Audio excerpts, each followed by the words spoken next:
So this is a reading of the Trojan War. Some words to know before we start, and there's quite a bit. Anyway, fairest means beautiful. Wits are intelligence. Reputed means popular. Forlorn is sad. Shrewd is good judgment. In this story, mad means crazy. Reluctant, didn't want to. When the story says he lay hands upon her, it means he hit her.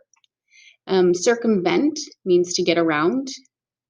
Inferior means less than, and evident means obvious. Rent is ripped. So he's going to rent his clothes. He ripped his clothes. And it's when you rip your clothes, it's because you're like in agony or in sorrow or in anger. Devour means to eat. Vengeance is when you punish someone who hurt you. Strife is fighting. And in this way, strife is capitalized. So it means something, right? It means some personification. It's giving strife is becoming the character.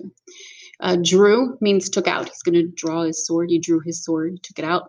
Vigor is strength. Pyre, right here, pyre, P-Y-R-E. Pyre. It's a pile of wood used to burn dead bodies. So when someone dies, you put them on the funeral pyre and then you light it on fire and they go off. It's a ceremony of sorts. Suppliant is someone who begs a person in power, begs to a person in power. So you might beg the king. The suppliant might beg the king for food, for less taxes.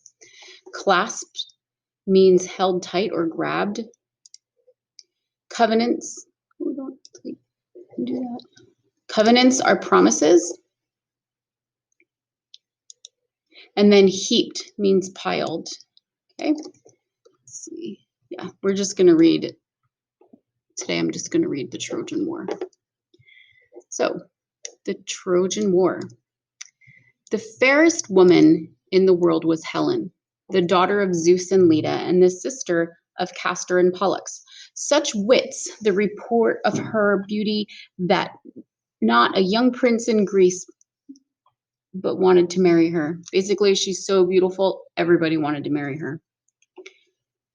When her suitors assembled in her home to make a formal proposal for her hand, they were so many and from such powerful families that her reputed father, King Tyndareus, her mother's husband, was afraid to select one among them, fearing that the others would unite against him.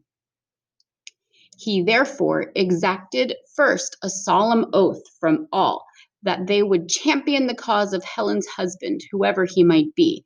If any wrong was done to him through Id's marriage, it was after all to each man's advantage to take the oath, since each was hoping he would be the person chosen. So they all bound themselves to punish to the uttermost anyone who carried or tried to carry Helen away. Then Tyndareus chose Menelaus, the brother of Agamemnon, and made him king of Sparta as well. So matters stood when Paris gave the golden apple to Aphrodite. The goddess of love and beauty knew very well where the most beautiful woman on earth was to be found.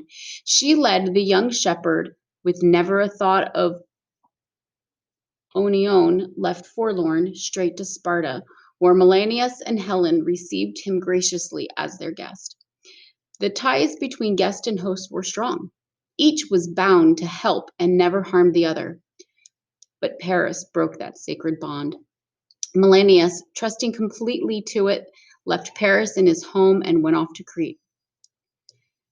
Menelaus got back to find Helen gone, and he called upon all Greece to help him. The chieftains responded as they were bound to do. They came eager for the great enterprise, to cross the sea and lay mighty Troy in ashes. Two, however, of the first rank were missing: Odysseus, king of the island of Ithaca, and Achilles, the son of Peleus and the sea nymph Thetis. Odysseus, who was one of the shrewdest and most sensible men in Greece, did not want to leave his house and family to embark on a romantic adventure overseas for the sake of a faithless woman. He pretended, therefore, that he had gone mad, and when a messenger from the Greek army arrived, the king was plowing a field and sowing it with salt instead of seed. But the messenger was shrewd too. He seized Odysseus's little son and put him directly in the way of the plow. Instantly, the father turned the plow aside, thus proving that he had all his wits about him. However reluctant, he had to join the army. The 1,000 ships carried a great host of fighting men, and the Greek army was very strong. But the Trojan city was strong too. Priam, the king, and his queen, Hecuba, had many brave sons to lead the attack and to defend the walls, one above all, Hector, than whom no man anywhere was nobler or more brave, and only one a greater warrior, the champion of the Greeks, Achilles. Each knew that he would die before Troy was taken. Achilles had been told by his mother, "Very brief is your lot. Would that you could be free now from tears and troubles, for you shall not long endure, my child, short-lived beyond all men and to be pitied." No divinity had told Hector, but he was equally sure. "I know well in my heart and in my soul," he said to his wife Andromache, "the day shall come when holy Troy will be laid low, and Priam's people." Both heroes fought under the shadow of certain death. For 9 years, victory wavered, and now to this side, now to that. Neither was ever able to gain any decided advantage. Then a fight, flared up between two Greeks, Achilles and Agamemnon. For a time, it turned the tide in the favor of the Trojans. That night, Achilles' mother, silver-footed Thetis, the sea nymph, came to him. She was as angry as he. She told him to have nothing more to do with the Greeks. And with that, she went up to heaven and asked Zeus to give success to the Trojans. Zeus was very reluctant. The war by now had reached Olympus. The gods were ranged against each other. Aphrodite, of course, was on the side of Paris. Equally, of course, Hera and Athena were against him. Ares, god of war, always took sides with Aphrodite, while Poseidon, lord of the sea, favored the Greeks, a sea people, always great sailors. Apollo cared for Hector and for his sake helped the Trojans, and Artemis, as his sister, did so too.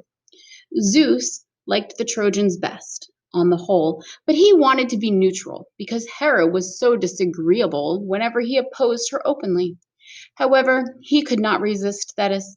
He had a hard time with Hera, who guessed, as she usually did, what he was about.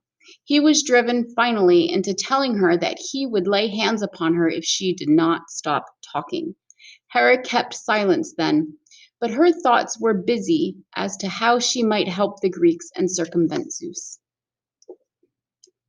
The plan Zeus made was simple.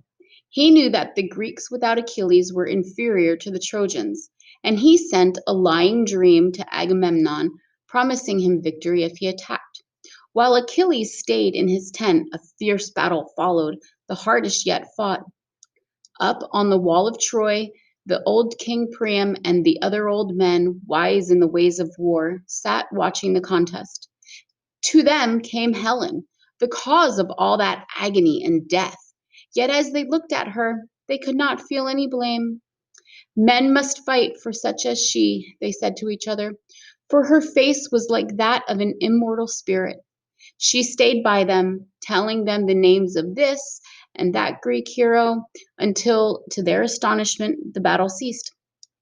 The armies drew back on either side, and in the space between, Paris and Menelaus faced each other. It was evident that the sensible decision had been reached to let the two most concerned fight it out alone. Paris struck first, but Menelaus caught the swift spear on his shield, then hurled his own. It tore Paris's tunic, but it did not wound him. Menelaus drew his sword, his only weapon now. But as he did so, it fell from his hand broken. Undaunted, though unarmed, he leapt upon Paris, and seizing him by his helmet's crest, swung him off his feet. He would have dragged him to the Greeks victoriously if it had not been for Aphrodite. She tore away the strap that kept the helmet on so that it came away in Menelaus's hand. Paris himself, who had not fought at all except to throw his spear, she caught up in a cloud and took back to Troy. Furiously, Menelaus went through the Trojan ranks seeking Paris. Not a man there would have helped him, for they all hated Paris, but he was gone. No one knew how or where. So Agamemnon spoke to both armies, declaring that Menelaus was victor and bidding the Trojans to give Helen back. This was just, and the Trojans would have agreed if Athena, at Hera's prompting, had not interfered. The word just means this was fair. This was fair. And the Trojans would have agreed if Athena, at Hera's prompting, had not interfered. Hera was determined that the war should not end until Troy was ruined. Athena, sweeping down to the battlefield, persuaded the foolish heart of Pandarus, a Trojan, to break the truce and shoot an arrow at Menelaus. He did so and wounded him, only slightly. But the Greeks, in rage at the treachery, turned upon the Trojans, and the battle was on again. Terror and destruction and strife, whose fury never slackens, all friends of the murderous war god, were there to urge men on to slaughter each other. Then the voice of groaning was heard, and the voice of triumph from slayer and from slain, and the earth streamed with blood. On came Achilles, glorious as the sun when he rises. Beside him was Athena, but Hector was alone. Apollo had left him to his fate. As the pair drew near, he turned and fled. 3 times around the wall of Troy, pursued and pursuer ran with flying feet. It was Athena who made Hector halt. He cried out to him, "If I kill you, I will give back your body to your friends, and do you do the same to me?" But Achilles answered, "Madman, there are no covenants between sheep and wolves, nor between you and me." So saying, he hurled his spear. It missed its aim.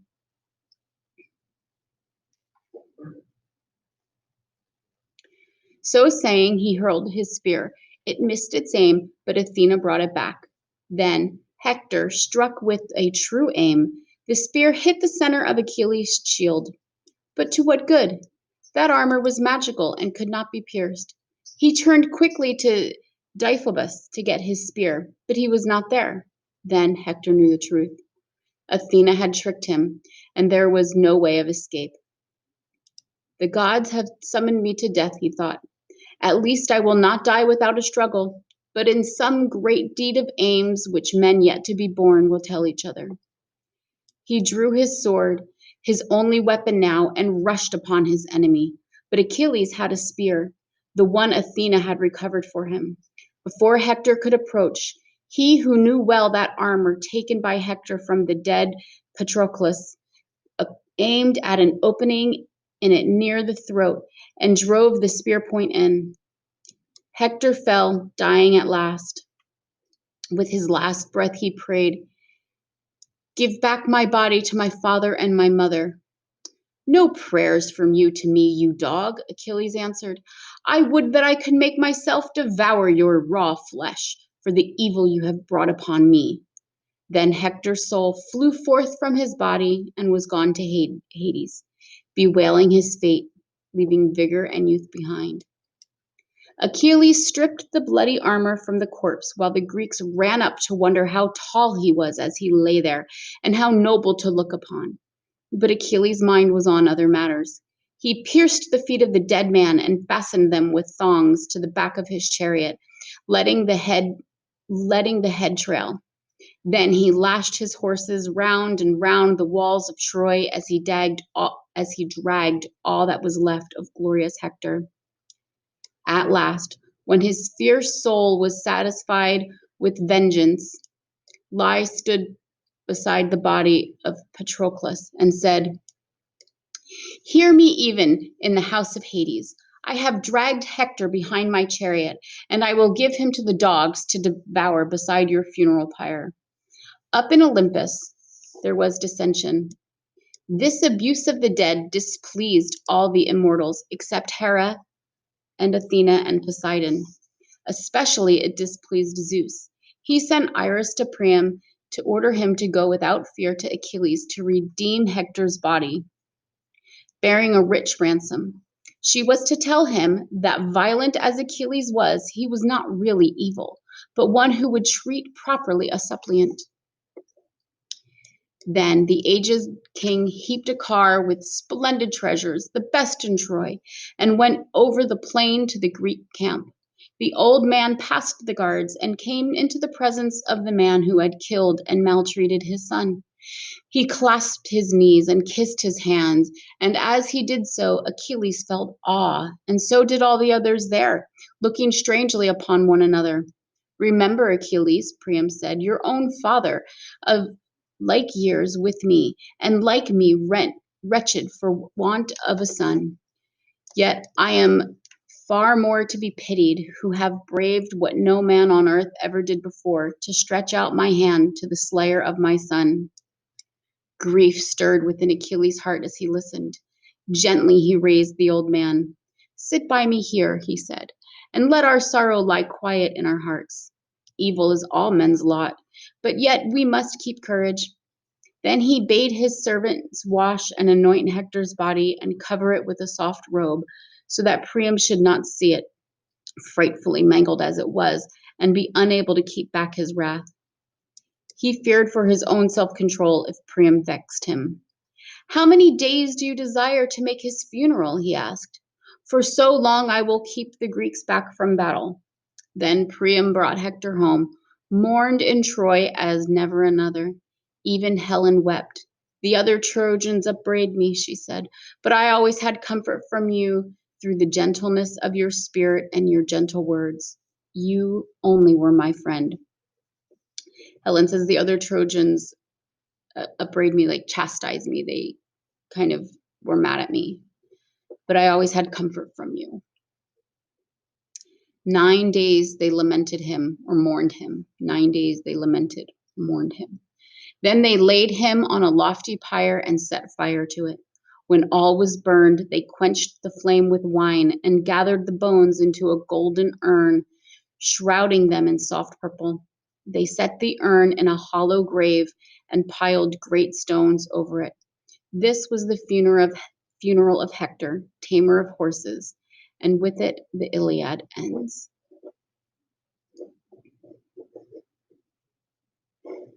Oh, I always forget how to stop recording.